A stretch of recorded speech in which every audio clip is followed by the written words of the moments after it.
আজকে আমরা গোপালকে নিয়ে ঘুরতে বেরিয়ে পড়লাম। আর দেখো তোজো হাতে গোপালকে নিয়েছে, কারণ গোপালকে রেখে গেলে মনটা খারাপ লাগবে। একটা অনুষ্ঠান আছে, আর তার উপর আছে পরের দিন রথযাত্রা। রথযাত্রায় গোপালকে কী করে বাড়িতে রেখে যাই, তাই গোপালকে নিয়েই আমরা ঘুরতে যাচ্ছি।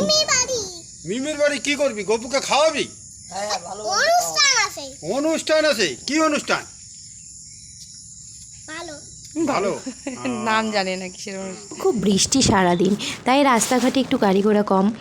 আর ভাই এখানে এসে কাজের থেকে দাঁড়ালো, বাবু আর তোজো দাঁড়িয়ে আছে, আর আমরা এপাশে দাঁড়িয়েছিলাম। তো একটা দিদার বাড়িতে প্রোগ্রাম ছিল, নিমন্ত্রণ করতে আসছে, তাই দিদাকেও একটু তুলে নিলাম।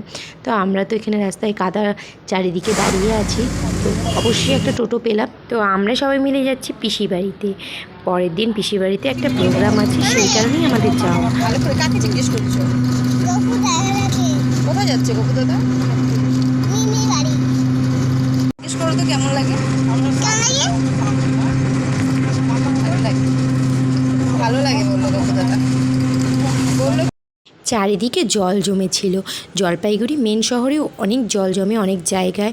তো তোজো আর মা সেগুলো দেখতে দেখতেই যাচ্ছে। তো চলো আজকের ব্লগটা এই পর্যন্ত, দেখা হচ্ছে পরের ব্লগে।